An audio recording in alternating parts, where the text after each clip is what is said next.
एक दिन मैंने हिसाब निकाला कि अगर हमने 11 पंचवार्षिक योजनाएं नहीं बनाई होती थोड़ी देर के लिए और 110 लाख करोड़ रुपए सीधे गरीबों में बांट दिया होता तो हर गरीब को 1.5 लाख रुपए मिल गया होता।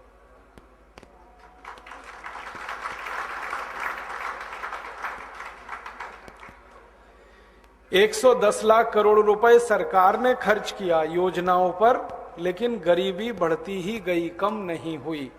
काश ये पैसा सीधे गरीबों को बांट दिया जाता तो अब तक गरीबी मिट चुकी होती। माने 110 लाख करोड़ रुपए बहुत बड़ी रकम होती है, सामान्य बात नहीं है। 110 लाख करोड़ रुपए को कैलकुलेटर में लिखें तो कैलकुलेटर फेल हो जाता है।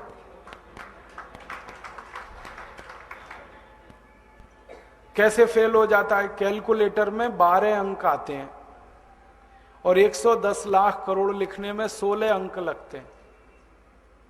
कैलकुलेटर में ये रकम आती नहीं है, बहुत बड़ी रकम है। एक दिन मैंने इस रकम का हिसाब निकाला था कि इससे सोना खरीद लें, 110 लाख करोड़ से सोना खरीद लें जो सबसे महंगा है, 17,000 रुपए का 10 ग्राम है इस समय। तो 110 लाख करोड़ से सोना खरीद लें तो भारत देश का पूरा आंध्र प्रदेश, पूरा तमिलनाडु, पूरा केरल और पूरा कर्नाटक और महाराष्ट्र का आधा हिस्सा, इतना बड़ा इलाका इस देश का, इस इलाके के एक एक गांव की सड़क पर 10 मिलीमीटर मोटा सोने का पतरा बिछा सकते हैं।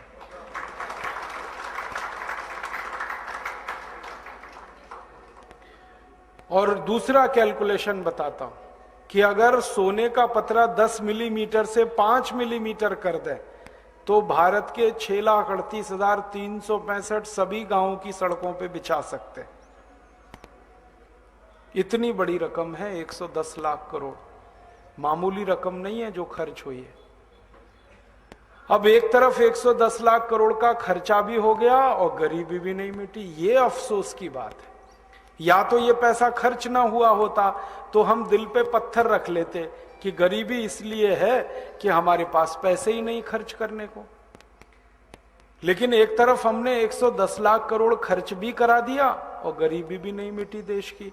और उससे भी ज्यादा तकलीफ इस बात को सोच सोच कर होती है कि ये 110 लाख करोड़ आपने दिया था, मैंने दिया था खून पसीने की कमाई से टैक्स के रूप में, वो खर्च हो चुका है और गरीबी बढ़ती ही जा रही है।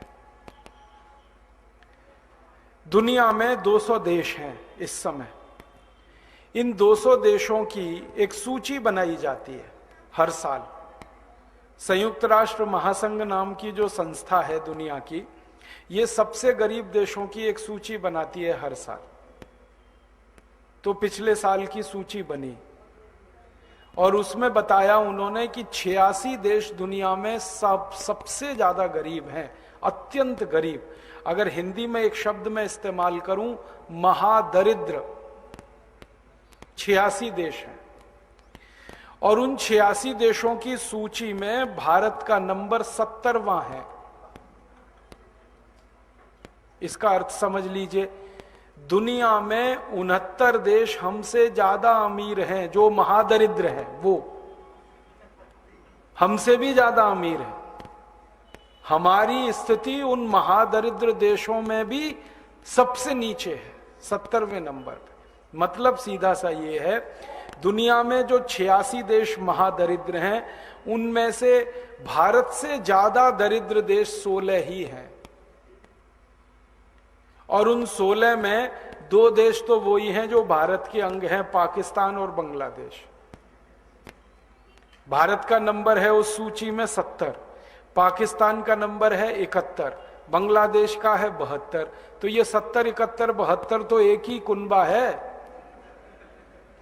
ये तो कोई अलग अलग है नहीं इलाका। तो मतलब ये है कि 72वें नंबर पे हम हैं उस सूची में। और बहुत कठोर टिप्पणी उस रिपोर्ट में की गई, जब मैंने वो पढ़ी अच्छी नहीं लगी मुझे। संयुक्त राष्ट्र महासंघ का कहना है कि भारत की दरिद्रता के कारण, गरीबी के कारण दुनिया की औसत गरीबी बढ़ गई है, भारत के कारण। औसत गरीबी बढ़ गई है पूरी दुनिया की, क्योंकि सारी दुनिया में सबसे ज्यादा गरीब भारत में ही बसते हैं। और भारत, पाकिस्तान, बांग्लादेश का मान लें, तीनों को एक ही देश मान लें, तो सारी दुनिया की गरीबी के औसतन के लिए हम ही जिम्मेदार हैं, वो रिपोर्ट ये कहती है। क्योंकि हम आजादी के 63 साल के बाद भी इस गरीबी को मिटा नहीं पाए हैं। हमारे देश का ये हाल है गरीबी का। अब इस गरीबी का बिल्कुल सहयोगी एक है बीमारी, जिसको हम बेरोजगारी कहते हैं। बेरोजगारी का क्या आलम है? तो हमारी ये जो रिपोर्ट आई, अर्जुन सेन गुप्ता कमीशन की रिपोर्ट, वो ये कहती है कि बेरोजगारी के सवाल को उल्टा समझने की जरूरत है। सीधे सीधे ये कहना कि भारत में इतने बेरोजगार हैं, इससे ज्यादा अच्छा ये पहले समझा जाए कि भारत में रोजगार कितने लोगों को है, और ऐसा रोजगार जिसको हम सम्मानजनक कहें। सम्मानजनक माने साल के 18वें वर्ष में, माने जब आदमी 18-19 साल का हो गया, तब उसको कुछ रोजगार या नौकरी मिल जाए और 60 साल तक वो आबाद गति से चलती रहे, कोई उसे छीने नहीं, वो रोजगार उसके हाथ से जाए नहीं, 18 से लेके 60 साल तक। ऐसे कितने लोग हैं? तो वो रिपोर्ट ने कहा कि भारत में जो पक्का रोजगार है, जिनकी नौकरी कभी नहीं जाती, ऐसे सिर्फ 3.5 करोड़ लोग हैं पूरे भारत में। सिर्फ 3 करोड़ 50 लाख, 115 करोड़ में जिनकी नौकरी कभी नहीं जाएगी, जिनको रोजगार बहुत सम्मानजनक मिला हुआ है। वो 3.5 करोड़ लोग कैसे हैं? तो उसका हिसाब है पूरा। 14 लाख लोग तो सेना में हैं, भारत की आर्मी में, 14 लाख के आसपास। सेना में, वायुसेना में, जल सेना में, तीनों में मिला के 14 लाख है। और करीब करीब 15-15.5 लाख हैं रेलवे में, इंडियन रेल, भारतीय रेल।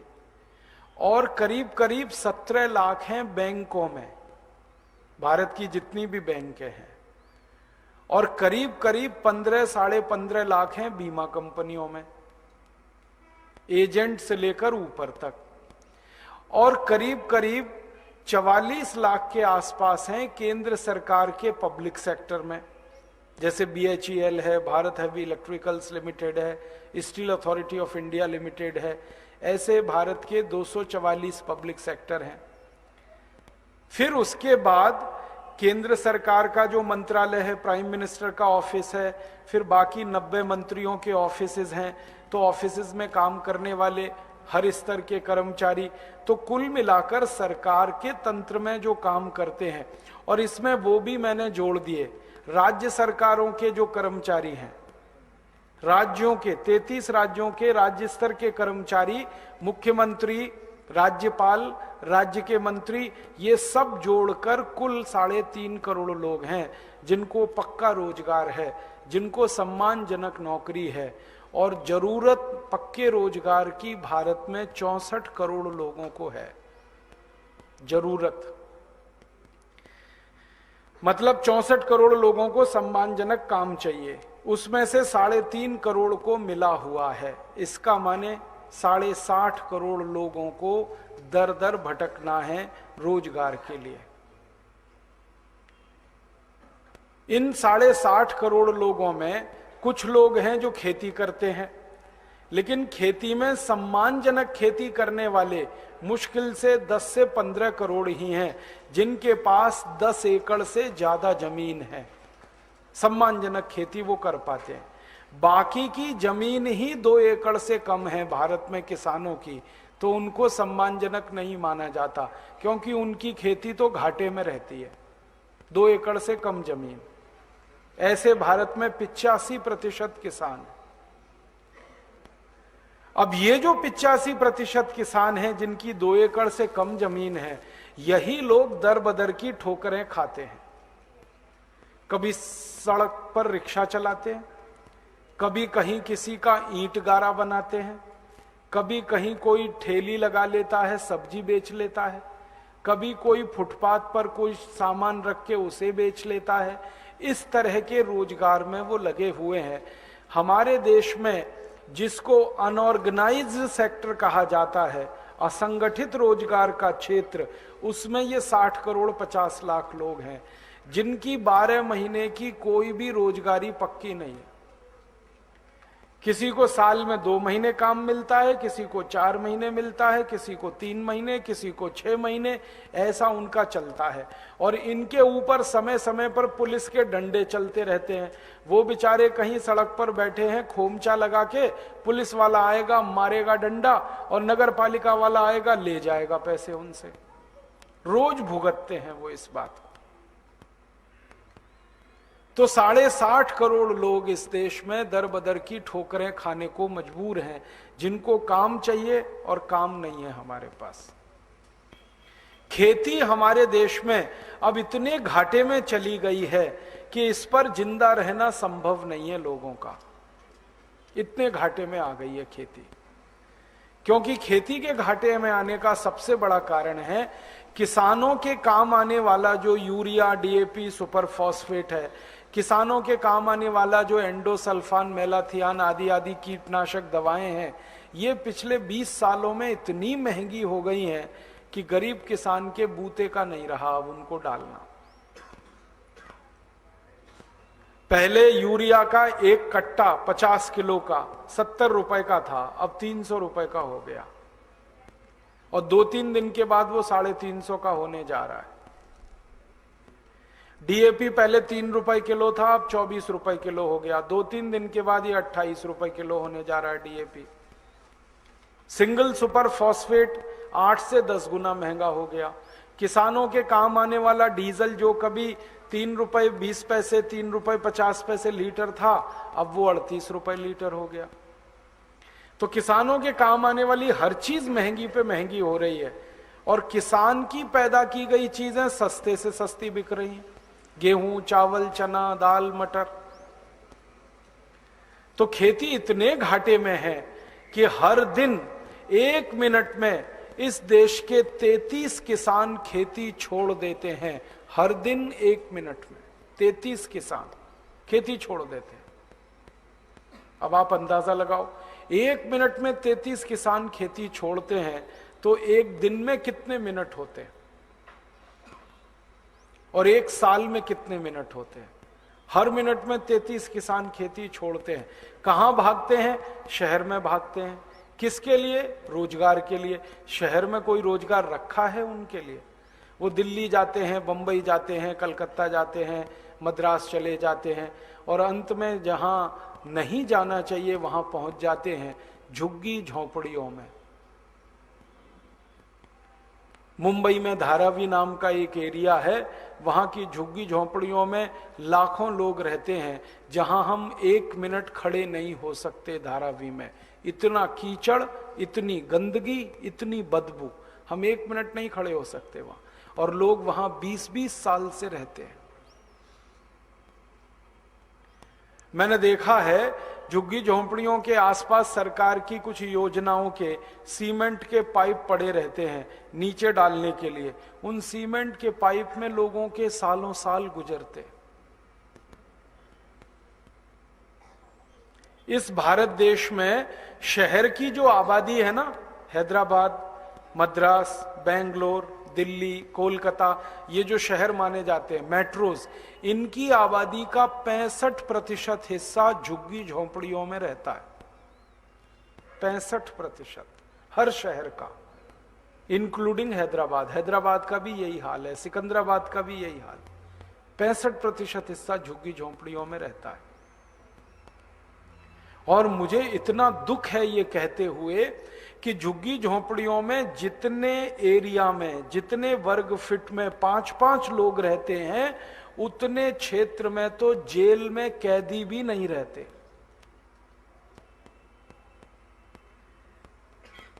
दस फीट चौड़ी, 10 फीट लंबी, 100 वर्ग फीट की झुग्गी झोंपड़ी में 5-6 लोगों का परिवार है। और हमारे जेलों में जो कैदी बंद है ना, तो एक कैदी को सामान्य रूप से 50 वर्ग फीट जगह होती है जेल में, और यहां जेल के बाहर एक व्यक्ति को सामान्य रूप से 10-15 वर्ग फीट की ही जगह उपलब्ध है रहने के लिए। उसी में सोना है, उसी में हगना है, उसी में मूतना है, सब उसी में करना है। और आप तो कल्पना नहीं कर सकते कि वहां पीढ़ियां दर पीढ़ियां रहती हैं, सास ससुर भी रहते हैं, उनके बेटा बेटी भी और बहू भी रहते हैं, नाती पोते भी रहते हैं। कैसे जीवन कटता होगा हम तो सोच नहीं सकते, क्योंकि हमने कभी रह के नहीं देखा। ऐसा बुरा हाल है देश का। और 2-3 बातें उस रिपोर्ट में पढ़ने को मिली कि भारत में आजादी आ गई।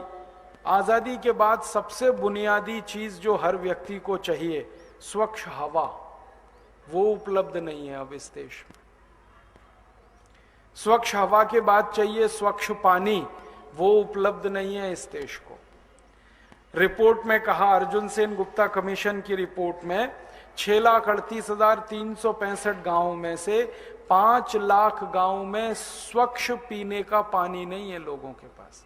5 लाख गांव, और उन 5 लाख गांवों का ये हाल है कि 10 से 15 लीटर पीने का पानी, 1 बाल्टी पीने का पानी लाने के लिए उन गांवों में माताओं को सवेरे 3 बजे सोकर उठना पड़ता है, 2-2.5 मील पैदल जाना पड़ता है, 1 बाल्टी पानी लाती हैं, फिर घर का खाना बनाती हैं, फिर दोबारा से 1 बाल्टी लेके जाती हैं, फिर पानी लाती हैं, तो दोपहर का खाना बनता है। इसी में उनका जीवन खत्म होता है, बाल्टी भर भर के लाने में।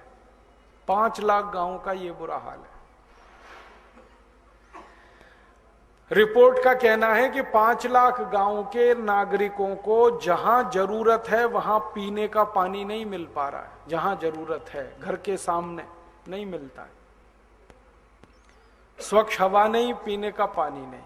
और इससे भी ज्यादा खराब बात उस रिपोर्ट में है कि भारत के गांवों में रहने वाली जो माताएं हैं, बहनें हैं, उनमें से 2/3 माने 75% माताओं और बहनों को सवेरे सवेरे संडास जाने के लिए संडास घर की व्यवस्था नहीं है। उनको सड़क के किनारे बैठना पड़ता है, खुले में बैठना पड़ता है। मैं कभी कभी गांव में जाता हूं और मेरे जैसे लोगों के ऊपर मुझे गुस्सा आता है, अपने ऊपर भी गुस्सा आता है। जब मैं किसी गाड़ी में बैठ के गांव में जाता हूं किसानों के बीच में व्याख्यान देने, और अक्सर शाम का समय होता है, तो मेरी गाड़ी की हेडलाइट पड़ती है सड़क पर, तो कई माताएं लोटा लेके खड़ी हो जाती हैं, क्योंकि वो दैनिक काम के लिए बैठी हुई हैं और 1 मिनट के लिए भी उनको प्राइवेसी नहीं मिल पाती। हम आजादी के 63 साल से कर क्या रहे? अर्जुन सेन गुप्ता कमीशन की रिपोर्ट कहती है कि भारत की 2/3 माताओं के पास तो संडास है नहीं जाने के लिए दैनिक जीवन में। इससे भी आगे वो ये कहते हैं कि ये 2/3 माताएं जब स्नान करती हैं तो चारपाइयां लगानी पड़ती हैं चारों तरफ से। इधर एक चारपाई लगाई, इधर एक लगाई, इधर एक लगाई, और उस पर उनकी फटी हुई धोती डाली ताकि वो आड़ हो जाए, और उसमें थोड़ा स्नान करके फिर वो चारपाई हटानी पड़ती। माने बाथरूम नहीं है। जब टॉयलेट नहीं है तो बाथरूम कहां से होंगे? और ये सारी कहानी आजादी के 63 साल वाले भारत की है। अगर आजादी हमें 2-4 साल पहले मिली होती और ऐसी दर्दनाक भारत की तस्वीर होती तो दिल पे पत्थर रख लेते कि चलो 5 साल में, 10 साल में, 15 साल में, 20 साल में कुछ तो अच्छा होगा, कुछ तो अच्छा होगा। लेकिन यहाँ तो ऐसा हाल है, 63 साल के बाद भी यही देखने को मिल रहा है। अर्जुन सेन गुप्ता कमीशन की रिपोर्ट कहती है कि भारत के आधे से ज्यादा गांव, 50% माने 3.25 लाख गांवों में बिजली का बल्ब अभी तक नहीं है, बिजली का तार नहीं है, करंट नहीं है। मेरा जन्म उत्तर प्रदेश के एक गांव में हुआ, अलीगढ़ जिले में। आपको हैरानी होगी, ये अलीगढ़ जिला दिल्ली के बहुत नजदीक है।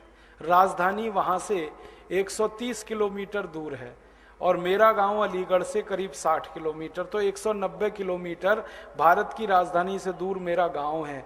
मेरे गांव में अभी तक बिजली नहीं है। मेरे गांव के सभी विद्यार्थियों को अभी भी मिट्टी के तेल की लालटेन में पढ़ाई करनी पड़ती है। 21वीं शताब्दी का गांव है वो। ऐसे भारत में गांव है।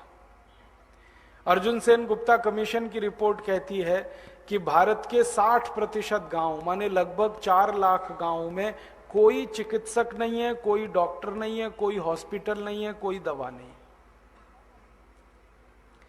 उन 4 लाख गांव में अगर किसी मां को बच्चा होने वाला हो तो कोई भी भगवान के भरोसे ही होता है,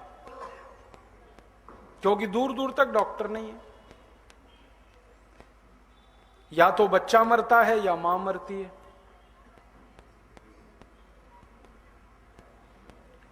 और अर्जुन सेन गुप्ता कमीशन की रिपोर्ट कहती है कि भारत की कुल जितनी माताएं बहनें हैं उनकी संख्या लगभग 50 करोड़ है। इन 50 करोड़ माताओं बहनों में 25 करोड़ माताओं बहनें हमेशा खून की कमी का शिकार रहती हैं। उनको एनीमिया है, रक्त अल्पता है, हमेशा। उनका हीमोग्लोबिन कभी भी नापो 7, 8, 6 के आसपास आता है। 25 करोड़ माताएं बहनें इस स्थिति में रहती हैं इस देश में हर दिन। अब आप सोचो कि जिन माताओं बहनों का हीमोग्लोबिन 6, 7, 8 के आसपास हो, वो मां बनती हो और बच्चे का जन्म कराती हो, तो ये तो बहुत बड़ा खतरा है उस मां के लिए और बच्चे के लिए। या तो बच्चा मरा हुआ पैदा होगा या बच्चा पैदा होते ही मां मरेगी। खून ही नहीं है शरीर में। और हमारी देश की इसी अर्जुन सेन गुप्ता कमीशन की रिपोर्ट में कहा गया कि 50% से ज्यादा बच्चे जो ऐसी माताओं से जन्म लेते हैं जिनको खून की कमी है, जिंदगी भर कुपोषण का शिकार रहते हैं। उनका वजन हमेशा जरूरत से कम रहता है, मरते हैं। फिर 3 साल की उम्र नहीं देख पाते 50% से ज्यादा बच्चे इस देश में। दर्दनाक है ये। बहुत अच्छा नहीं लगता मुझे ये सब कहना। कभी कभी दिल में बहुत ज्यादा तकलीफ हो जाती है, क्या कहूं इसके बारे में। एक ही मन में गुस्सा आता है कि 63 साल से हम कर क्या रहे हैं इस देश में, झक मार रहे हैं।